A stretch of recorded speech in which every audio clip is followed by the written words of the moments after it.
Ada satu fenomena teman-teman sekalian yang kita semua bisa lihat di depan mata kita, yaitu masalah kematian. Risalah ini akan kami sampaikan kepada orang yang sehat dan sakit, orang yang kaya dan juga miskin, para pemimpin dan masyarakat, orang cerdas dan juga orang yang bodoh, laki-laki dan perempuan, anak kecil ataupun orang dewasa. Ingatlah saudaraku, kita akan mengakhiri kehidupan dunia ini.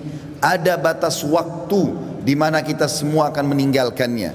Semua yang kita kumpulkan dari rumah yang mewah, kendaraan yang kita banggakan, pasangan hidup, apa saja dari pakaian, bahkan perlengkapan dan pernak-pernik kehidupan ini, semuanya akan ditinggal.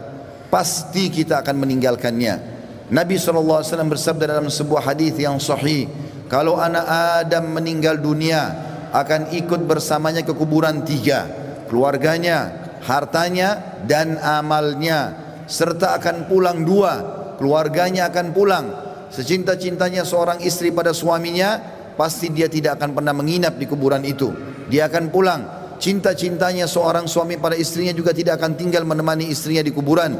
Orang tua dengan anak, teman dengan temannya, bawahan dengan atasannya, semuanya akan meninggalkan kuburan tersebut.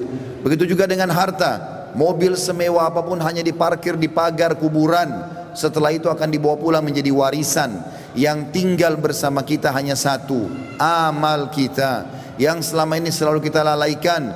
Mikrofon masjid dengan keras, panggilan dari Allah, hayya 'alas shalah, hayya 'alal falah, ayo salat, ayo menuju kepada kemenangan, kita lalaikan. Orang miskin yang mengetuk-ngetuk kaca mobil, di sebelah rumah orang miskin tidak makan, mengulurkan tangannya, lalu syaitan membisikkan kuping kita mengatakan orang itu masih muda, masih kuat, lalu kita mengiyakan syaitan sehingga kita tidak mengeluarkan sedekah tersebut. Al-Quran hanya menjadi hiasan, berbangga-bangga dengan kertasnya, dengan sampulnya yang bagus, penerbitnya yang dikenal, atau yang bestseller yang dijual di pasar-pasar. Bukan lagi berfungsi sebagai ayat-ayat Allah, peringatan yang harus dibaca dan jadi prinsip hidup, hanya menjadi sebuah kenangan saja. Begitu juga dengan orang tua yang dilupakan, hanya kena jabatan yang sudah naik, harta yang sudah mulai melimpah, memiliki pasangan yang cantik, anak-anak yang banyak, sehingga orang tua di kampung halaman dilupakan. Telepon pun hanya setahun sekali. Tidak ada lagi kejar pahala dan surga dari kedua orang tua. Padahal seorang salafus saleh pernah menemukan salah satu orang tuanya meninggal, lalu dia menangis terisak-isak. Kemudian murid-muridnya menanyakan, kenapa anda menangis? Kata dia, sungguh satu pintu surga sudah tertutup untukku, maka tertinggal satu lagi. Dan sekian banyak fenomena dalam kehidupan kita yang kita lalaikan, saudaraku seiman. Dengarkan dan renungi baik-baik bagaimana Allah mengingatkan dalam kitabnya tentang masalah hari pulang ini. Yang pertama disebutkan di dalam Al-Quran surah Al-Baqarah ayat 281. Allah berfirman, dan kekal ditilawakan oleh orang-orang beriman sampai hari kiamat. A'udzu billahi minasyaitonir rajim. Wattaqu yawman turja'una fihi ila Allah, thumma tuwaffa kullu nafsin ma kasabat wa hum la yudhlamun. Takutlah kalian, persiapkanlah diri kalian, fikirkanlah baik-baik, masuk semua dalam makna wattaqu. Hati-hatilah kalian dengan hari di mana kalian akan dikembalikan kepada Allah. Kemudian setiap jiwa akan diberikan balasan dan laporan dari amal-amalnya, baik ataupun buruk, dan mereka tidak akan dizalimi sedikit pun.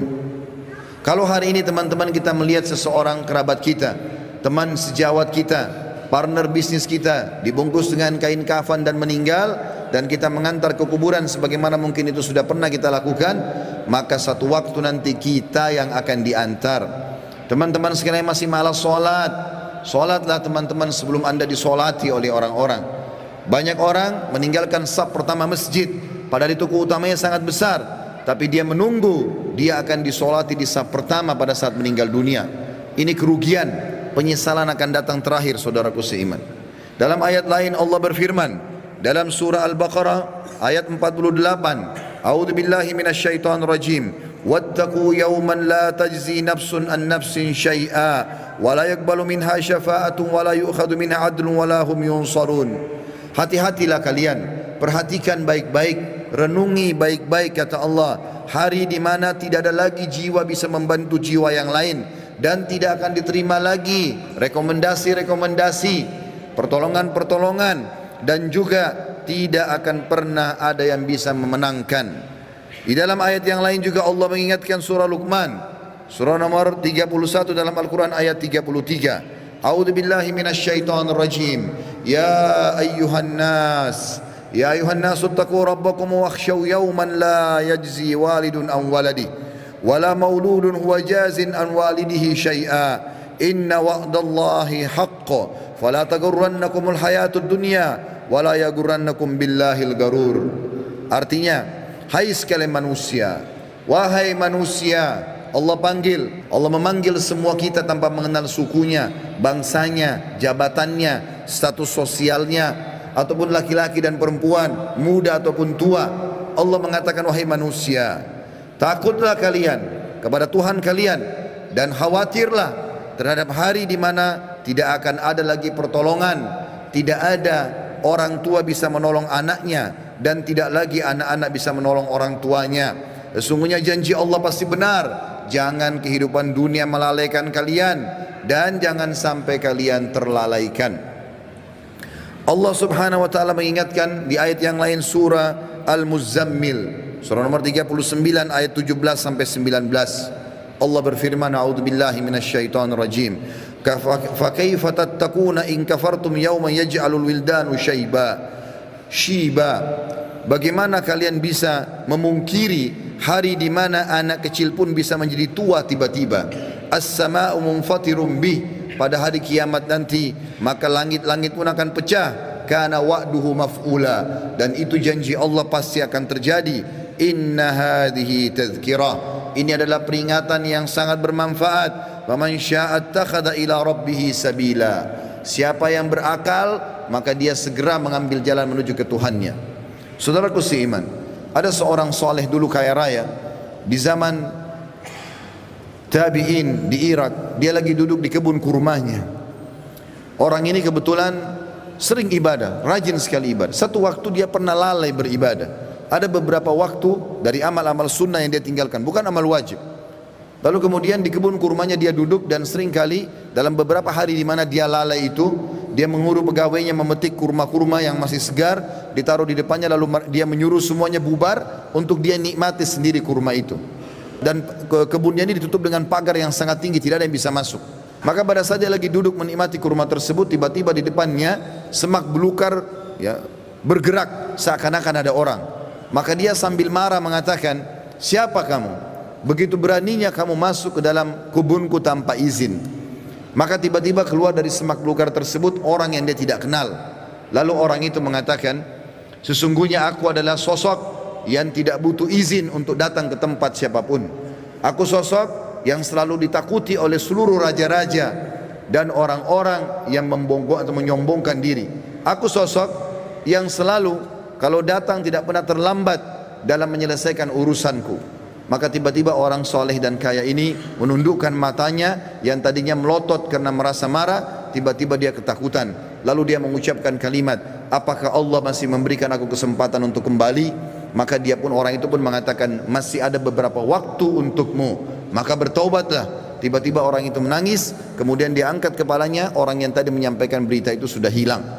Teman-teman sekalian, kita tidak butuh menunggu kita sakit masuk ke ruangan ICU baru mati. Kita juga tidak butuh teman-teman sekalian untuk menjadi tua dan ubanan semua rambut kita baru kita meninggal dunia. Kita tidak butuh tiba-tiba teman-teman stroke ataupun tubuh kita melemah atau kulit kita keriput baru kita meninggal dunia. Berapa banyak anak kecil yang masih muda pada saat ajalnya datang semuanya meninggal dunia. Mati fenomena yang tidak bisa kita menghindar darinya. Perhatikan baik-baik, Allah berfirman di dalam surah Al-Imran, surah nomor 3 ayat 185. A'udzubillahi minasyaitonir rajim. Kullu nafsin dha'iqatul maut wa innama tuwaffawna ujurakum yawmal qiyamah wa man zuhziha 'anil nari wa udkhilal jannata faqad faz wa mal hayatud dunya illa mata'ul gurur. Semua yang bernyawa pasti merasakan kematian, dan mati adalah terlepasnya ruh dari jasad seseorang dan pindahnya dia ke alam abadi akhirat sana. Dan setiap jiwa akan diberikan balasan pada hari kiamat sesuai dengan amalnya. maka siapa yang bisa diselamatkan pada hari kiamat dari api neraka kemudian masuk ke dalam surga, sungguh dia telah beruntung. Ketahuilah, kehidupan dunia hanyalah kehidupan yang menipu belaka. Di dalam ayat lain Allah mengingatkan juga dalam surah Al-Anbiya, wahai para orang ragawan yang merasa badannya berotot, kuat, segar, atau orang-orang yang menjaga kesehatannya dengan vitamin yang mahal, tidak akan bermanfaat pada saat ajal datang. Wahai orang-orang yang merasa hartanya banyak, orang yang selalu memerintahkan banyak pegawainya, sadarlah teman-teman sekalian bahwasanya itu hanya sebentar. Semua ada pertanggungjawabannya. Allah mengingatkan dalam surah Al-Anbiya, surah nomor 21 ayat 35, A'udzu billahi minasyaitonir rajim. Kullu nafsin dha'iqatul maut wa nabluukum bisyarri wal khairi fitnah wa ilaina turja'un. Semua yang bernyawa pasti akan mati dan kami menguji kalian dengan kebaikan dan keburukan sebagai fitnah, maka kalian harus tahu kalian akan dikembalikan kepada kami. Maksudnya kata ulama tafsir, kebaikan adalah dengan jabatan, dengan harta, dengan kelebihan paras wajah, fisik, pasangan hidup, keturunan yang banyak. Itu cobaan dari Allah subhanahu wa ta'ala. Bersyukur tidak, digunakan dalam ketaatan kepada Allah atau tidak, dia tunggangi enggak itu untuk panen pahala yang besar pada hari kiamat. Begitu juga kami uji kalian dengan keburukan. Keburukan juga datangnya penyakit, gangguan orang, semua melalui itu. Bersabar tidak, sehingga akhirnya mendapatkan pahala yang maksimal pada hari kiamat. Di dalam ayat lain surah Al-Ankabut, surah nomor 29 ayat 57 juga Allah berfirman, A'udzu billahi minasyaitonir rajim. Kullu nafsin dha'iqatul maut, thumma ilaina turja'un. Semua yang bernyawa pasti akan mati. Sekuat apapun dia, sehebat apapun dia sembunyikan dirinya dalam sebuah bangunan yang besar, pasti dia akan mati dan akan dikembalikan kepada kami. Di dalam ayat lain Allah lebih jelas lagi menekankan masalah itu dalam surah An-Nisa. A'udzu billahi minasyaitonir rajim. Aynama takunu yudrikkumul maut walau kuntum fi burujim musyayyadah. Dimanapun kalian sembunyi, pasti mati akan datang kepada kalian, walaupun kalian sembunyi di dalam bangunan yang sangat kokoh. Dan terakhir ayatnya adalah Allah SWT mengingatkan dalam surah Jum'ah, ayat yang sudah sangat masyhur, surah nomor 62 ayat 8. A'udzu billahi minasyaitonir rajim. Qul innal mauta alladzi tafirruna minhu fa innahu mulaqikum. Tsumma turadduna ila alimil ghaibi wasyahadati fayunabbiukum bima kuntum ta'malun.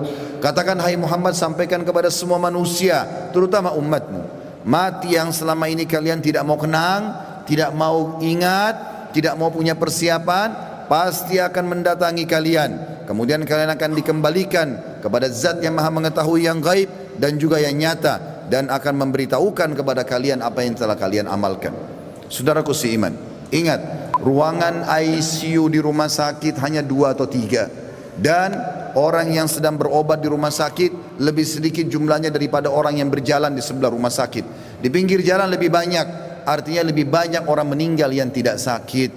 Hati-hati. Berapa banyak orang yang muda, masih anak-anak sudah dipikul di geranda jenazah. Sadarlah teman-teman sekalian, mati ini kalau selalu dikenang, dia akan jadi pengontrol dalam kehidupan. Maka kita hanya selalu tahu yang kita nikmati yang halal, yang kita kerjakan yang diperintahkan oleh Sang Pencipta Allah, dan semua yang haram, bahkan yang makruh pun akan ditinggalkan. Mati adalah pengawas yang sangat baik. Makanya kata Nabi SAW dalam sebuah hadis, kafa bil mauti dzakira, cukuplah mati itu akan menjadi peringatan bagi orang-orang. Ini bukan bermaksud menakut-nakuti, tetapi kita harus sadar sebagai seorang muslim, salah satu rukun iman kita iman kepada hari kiamat, rukun iman yang kelima, dan rentetannya adalah mengetahui kematian akan datang, mengetahui adanya alam barzah, dan juga kita tahu akan ada pembangkitan hari kiamat dan ditimbang amal baik dan amal buruk, serta juga akan ada surga dan neraka. Ini penentuan terbaiknya adalah pada saat sekarang kita masih hidup. Jangan terus-menerus lalai. Cukuplah yang telah berlalu. Kata para ulama, kalau yang berlalu adalah kebaikan, bersyukurlah dari amal soleh. Kalau perbuatan buruk, maka bertaubatlah. Kalau seandainya kamu masih hidup hari ini, perbaikilah amalmu hari ini, dan hari esok kau hanya bisa membuat program. Oleh karena itu teman-teman sekalian, hati-hatilah dengan masalah-masalah seperti ini. Sebaiknya setiap muslim harus sadar, memperbanyak mendalamkan ilmu agama dan beramal soleh, serta bertobat dari dosa-dosanya.